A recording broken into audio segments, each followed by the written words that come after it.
বিরতির পর ফের একবার প্রত্যেককে স্বাগত জানাই পাবলিক নওয়ার পর্দায়। এই মুহূর্তের এক বিশেষ খবর নিয়ে আপনাদের সামনে আমি উপস্থিত হয়েছি। আমি নবনীতা। এই মুহূর্তের বিশেষ খবর হচ্ছে ফের একবার শিক্ষা ভবনের সামনে কিন্তু ঘেরাও করে চাকরি প্রার্থীরা। এবার 2022 সালের এসটিজিটি পরীক্ষার্থীদের দেখা যায় শিক্ষা ভবনের সামনে চাকরি, সেই 2022 সালের এসটিজিটি চাকরি প্রার্থীদের শিক্ষা ভবনের সামনে সেই চাকরি প্রত্যাশায়, সে পরীক্ষার ফলাফলের প্রত্যাশায় ঘেরাও করতে শিক্ষা ভবনের সামনে। তাদের একটাই দাবি, দ্রুত অবিলম্বে যেন 2022 সালে হওয়া এসটিজিটি পরীক্ষার্থীদের সেই পরীক্ষার ফলাফল দ্রুত প্রকাশ করা হয় এবং সেই ফলাফল প্রকাশ করার পর তাদের নিয়োগ প্রক্রিয়া শেষ করা হয়। এর জন্য খুব দ্রুত শেষ করা হয়, কারণ 2022 সালে এসটিজিটি পরীক্ষা হয়েছিল এবং এখন 2025 সাল। এই দীর্ঘ বছর ধরে যে এসটিজিটি পরীক্ষা হওয়ার পরেও কিন্তু পরীক্ষার ফলাফল এখনো পর্যন্ত প্রকাশ করা হয়নি। এ নিয়ে এখনো কিছু সঠিকভাবে কোনো তথ্য সেই চাকরি প্রার্থীরা পাচ্ছেন না এবং যারা 2022 সালে এসটিজিটি পরীক্ষা দিয়েছিলেন তাদের মধ্যে কিন্তু অনেকেরই বয়স উত্তীর্ণ হয়ে গেছে সরকারি এই পরীক্ষার জন্য। তারা হয়তো বা আর অনেকেই আছে এরকম যার পরবর্তী সময় পরীক্ষায় বসতেই পারবেন না। তাদের কিন্তু একটাই দাবি, অবিলম্বে যেন সবার জন্য সেই 2022 সালের এসটিজিটি পরীক্ষার ফলাফল দ্রুত প্রকাশ করা হয় এবং নিয়োগ প্রক্রিয়াও দ্রুত শেষ করা হয়। এমনকি 2022 সালের যে এসটিজিটি পরীক্ষার্থীরা আছেন তাদের মধ্যে একদিকে যেমন অনেকেরই বয়স হয়ে গেছে যে তারা আর সরকারি কোনো পরীক্ষায় বসতে পারবে না, তেমনি অনেকে সেই আশায় বসে আছেন যে এই চাকরির ফলাফল প্রকাশ হবে এবং তারা যে প্রতিনিয়ত তাদের জীবন যুদ্ধে এগিয়ে যাচ্ছেন শুধু একটি আশায় যে এসটিজিটি পরীক্ষার ফলাফল প্রকাশিত হবে এবং তারপরে তাদের হাতে সেই চাকরি পৌঁছবে এবং তারপরে তাদের ঘরে তাদের জীবনে এক আলো নিয়ে আসবে সেই পরীক্ষার ফলাফল, সেই নিয়োগ। সেটির জন্যই কিন্তু সেই পরীক্ষা প্রত্যাশীরা, সেই চাকরি প্রত্যাশীরা শিক্ষা ভবনের সামনে আবার 2022 সালের সেই এসটিজিটি পরীক্ষার্থীরা কিন্তু শিক্ষা ভবনের সামনে ঘেরাও করে আছে শুধু এই প্রত্যাশায় যে এসটিজিটি 2022 সালে এসটিজিটি পরীক্ষার্থীদের নিয়োগ প্রক্রিয়া শীঘ্রই সম্পূর্ণ করা হবে।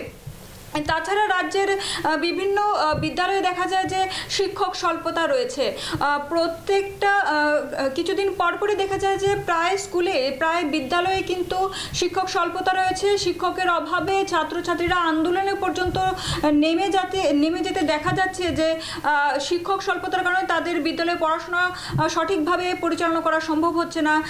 এমনও কিছু বিদ্যালয় রয়েছে যেখানে 4-3 করে শিক্ষক রয়েছে, যার জন্য এমনকি তাদের মধ্যে কয়েকজনকে অন্যত্র ট্রান্সফার করে দেওয়া হচ্ছে। এর জন্য ছাত্রছাত্রীরা প্রতিনিয়ত দেখা যায় যে আন্দোলনে নেমে যাচ্ছে। শিক্ষক এই স্বল্পতা থাকা সত্ত্বেও এসটিজিটি 2022 সালের এসটিজিটি পরীক্ষার্থীদের বক্তব্য, রাজ্যে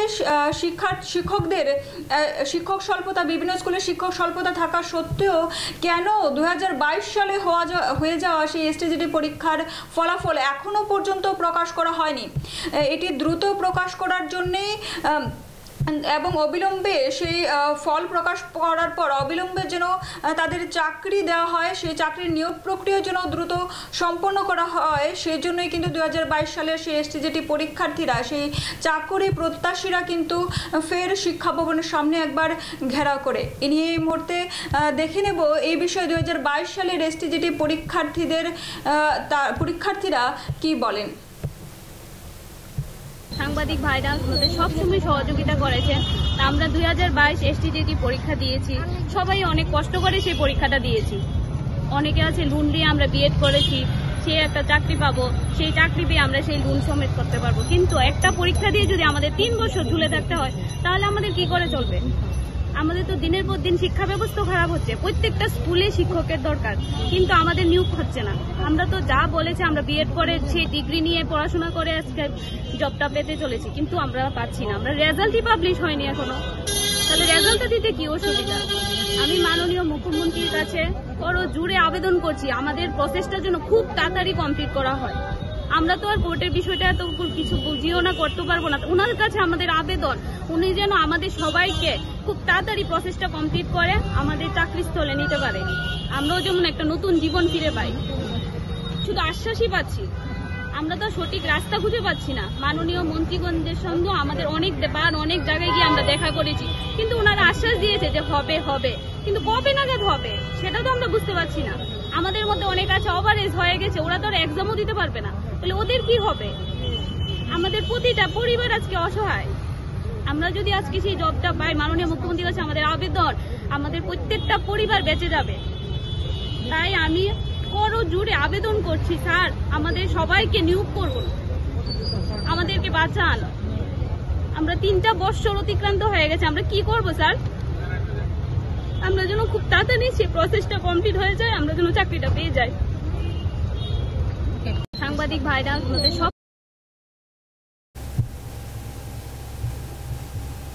2022 সালের পরীক্ষার্থীদের মধ্যে 2022 সালে হওয়া এসটিজেটি পরীক্ষার্থীদের মধ্যে অনেকেই আছেন এমন যাদের বয়স উত্তীর্ণ হয়ে গেছে, যারা আর সেই পরীক্ষায় বসতে পারবেন না। তারা এই আশায় বসে আছেন যে 2022 সালে হওয়া এসটিজেটি পরীক্ষার ফলাফল প্রকাশ হবে এবং একটি চাকরি তাদের হাতে থাকবে। এবং অনেকে এরকম আছে যারা তাদের সংসার চালাতে পারছে না, অবিলম্বে যদি এই চাকরির এসটিজেটি পরীক্ষার ফলাফল প্রকাশ হয় এবং তাদের নিয়োগ হয়, তাদের পরিবার সেই চাকরির আশায় কিন্তু বসে আছে। সেই পরিবার তারা জানেন না এর মধ্যে চাকরি যদি না হয় কিভাবে তাদের পরিবার চলবে। শুধু সেই চাকরি প্রত্যাশায় কিন্তু 2022 সালের এসটিজেটি পরীক্ষার্থীরা শুধু এই এসটিজেটি পরীক্ষার ফলাফল দ্রুত প্রকাশ করা এবং সেই ফলাফলের পরে তাদের নিয়োগ প্রক্রিয়াও দ্রুত প্রকাশ করার জন্যই কিন্তু এসটিজেটি 2022 সালে এসটিজেটি পরীক্ষার্থীরা সেই চাকরি প্রত্যাশীরা কিন্তু শিক্ষা ভবনের সামনে ঘেরাও করে চাকরির প্রত্যাশীরা সেই এসটিজিটি পরীক্ষার সেই ফলাফল দ্রুত যেন প্রকাশ করা হয়। এবং তারা এও জানিয়েছেন যে এই পরীক্ষার ফলাফল বের হওয়ার আগ পর্যন্ত এবং নিয়োগ প্রক্রিয়া শেষ হবার আগ পর্যন্ত যেন পরবর্তী এসটিজিটি পরীক্ষার কোনো নোটিফিকেশন প্রকাশ না করা হয়। তাদের একটাই দাবি, 2022 সালে হয়ে যাওয়া সেই এসটিজিটি পরীক্ষার ফলাফল যেন দ্রুত প্রকাশ করা হয়, আর যেন সেটি ফলাফল প্রকাশ করার জন্য আর যেন বিলম্ব না করা হয়, সেটাই দাবি রেখে তারা সেই চাকরি প্রত্যাশীরা শিক্ষা ভবনের সামনে আবার শিক্ষা ভবন ঘেরাও করে। ফিরছি ছোট্ট একটা বিরতির পর, ততক্ষণ পর্যন্ত সঙ্গে থাকুন।